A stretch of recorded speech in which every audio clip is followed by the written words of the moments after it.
Hello everyone, today we will be discussing a very important virus, that is COVID-19 coronavirus. As the name suggests, we will see that it is COVID-19. Now what does the name suggest? CO, corona, VI, viral disease. Coronaviral disease because it was discovered in 2019 in Wuhan city of China. It is called as COVID-19. This virus belongs to the family of Coronaviridae.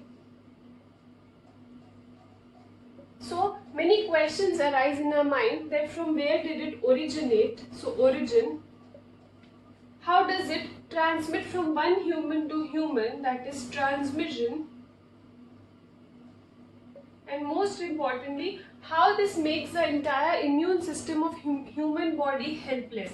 So that is pathophysiology of this virus, how this virus causes such a lethal infection in humans. So where does it originate? It originated in bat. Okay, so it is transmitted from bat to human via an intermediate host. This intermediate host is still being investigated. So we have to concentrate that it started from bat. So it is a zoonotic disease. And the process by which it is able to survive in the environmental conditions of human being as well is called as mutation. So mutation is a phenomenon by which changes in the virus helped it to survive even at 37 degrees Celsius and the temperature and the environmental surroundings inside the human body. So it got mutated into a different variant which was able to survive at such temperature settings as well. Transmission. One infected or positive COVID-19 patient, if coughs or sneezes, and the other normal human being present at a distance of less than 3 to 6 feet is able to get the disease from the positive patient via the respiratory droplets. These respiratory droplets are expelled in coughing or sneezing and contains a large amount of viral particles. Now this virus particle is neither alive nor dead. That is, it needs human host or a host machinery to complete its reproductive cycle and produce a mini replica of itself. So it needs human. If it finds human via these respiratory droplets which contains a large number of these viral particles, and this normal human is standing at a distance of less than 3 to 6 feet, then it is very high probability that this person will also contract the disease through the nasal mucosa, even the eyes or even the mouth. So this mucosa will get the viral particle. This is the method of transmission. So the government is emphasizing on the importance of social distancing. What is social distancing? That is, stand at a distance of more than 6 feet from any individual, so that even if the other individual is positive and you don't know about it, then also the risk of transmission is very low.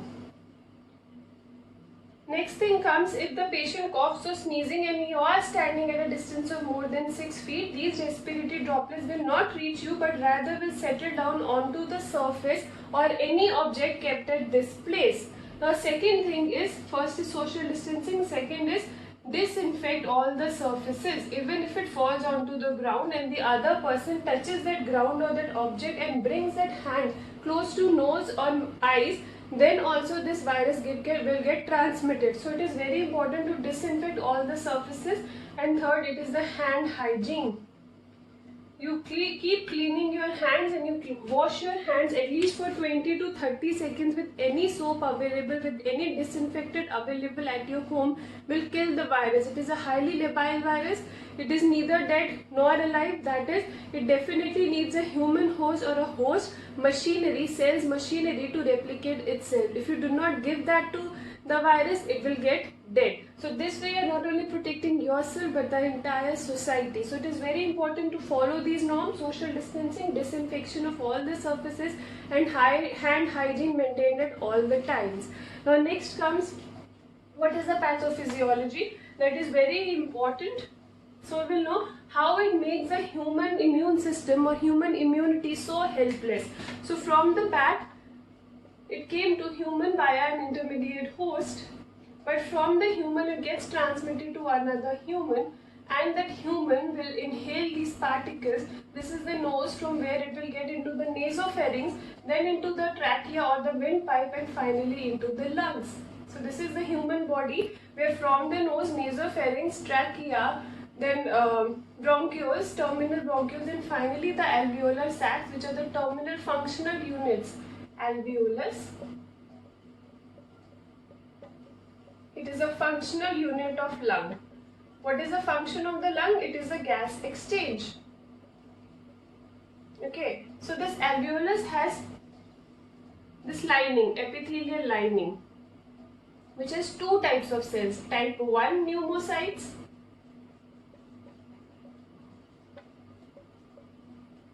and type 2 pneumocytes, that is present in the alveolar epithelial lining. These type 2 cells are also called as the Clara cells, which constitute 5% of the total pneumocytes, and type 1 constitute 95%.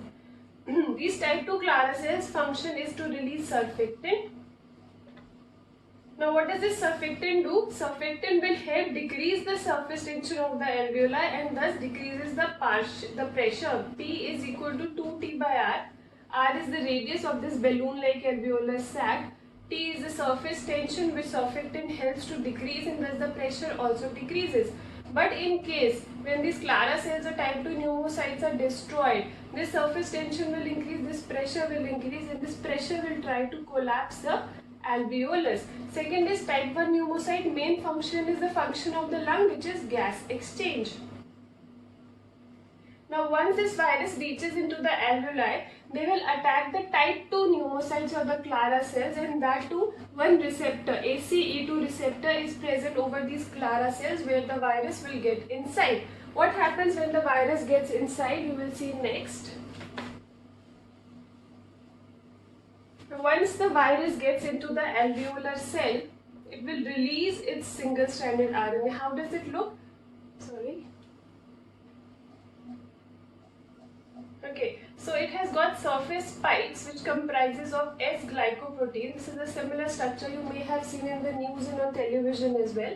So it is made up of S-glycoprotein, and the membrane is made up of N-glycoprotein. So once it, and inside it is a positive single-stranded RNA. So when it gets inside the alveolar cell, it will release a single-stranded RNA. Okay, now what does this RNA do? It will either utilize the host cell ribosome to synthesize mRNA. This mRNA will form multiple polyproteins. Secondly, what it can do is it can utilize RNA-dependent RNA polymerase again from the host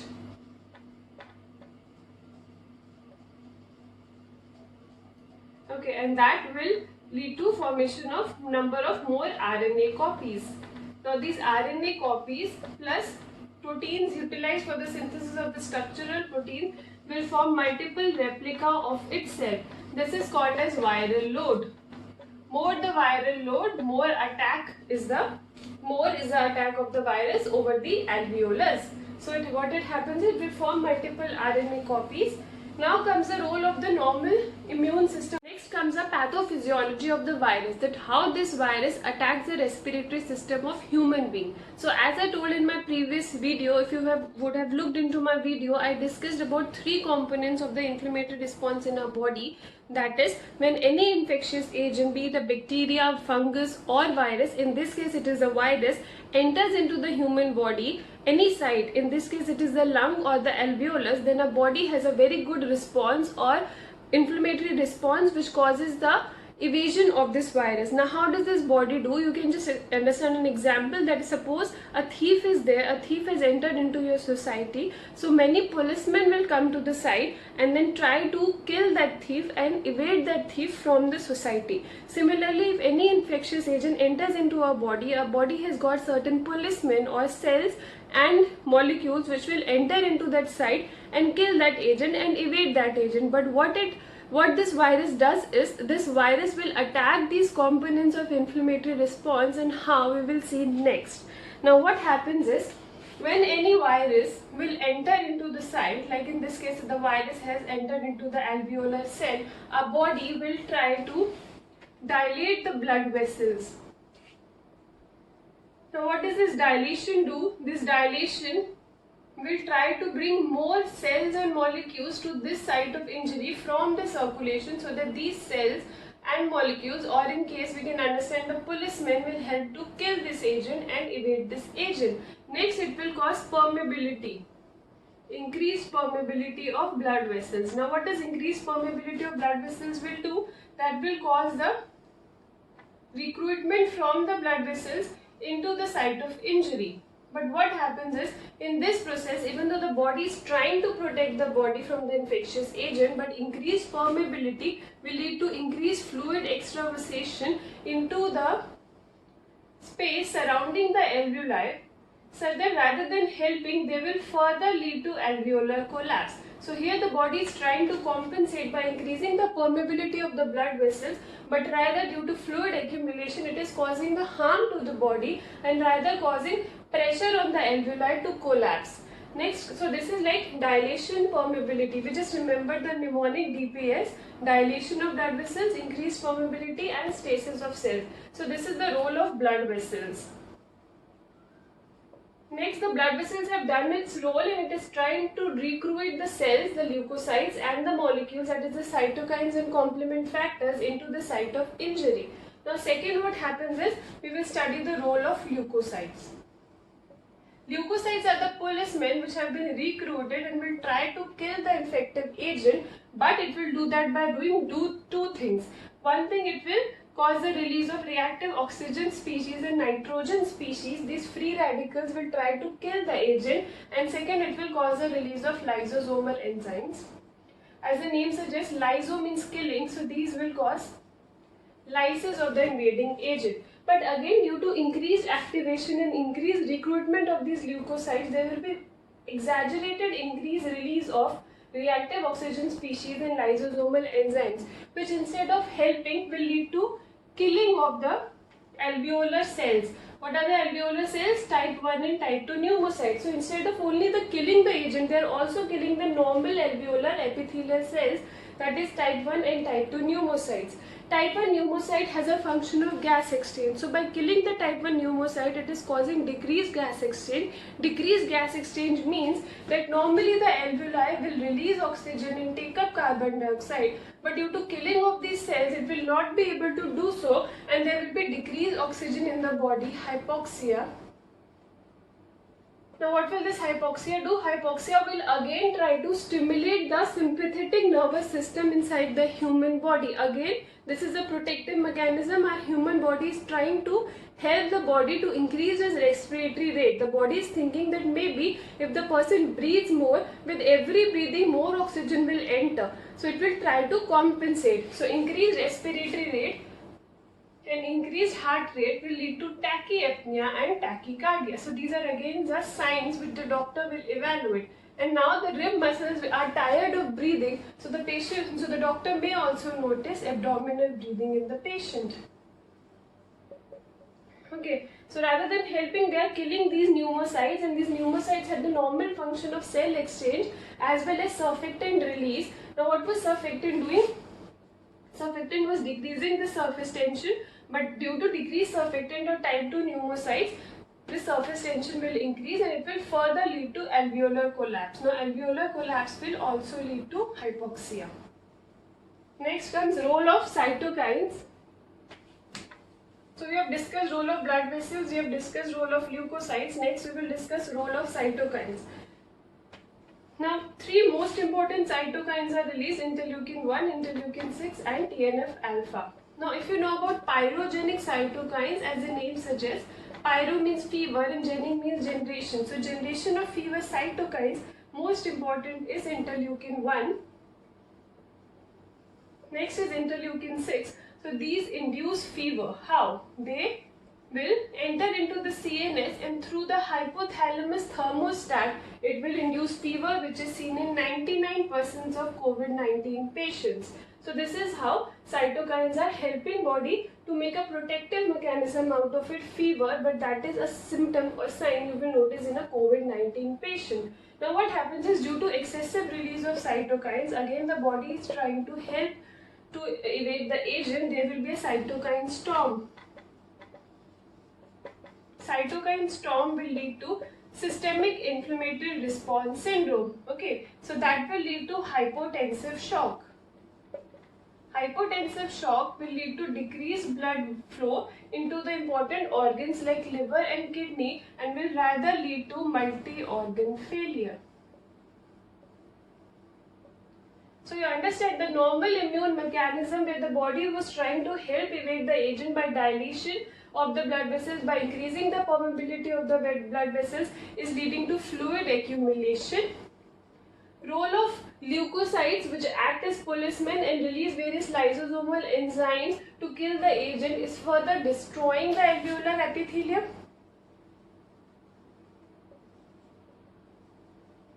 And the cytokines, instead of helping, are causing a storm of cytokine release and then in return systemic inflammatory response syndrome and hypotensive shock, and leads to multi-organ failure.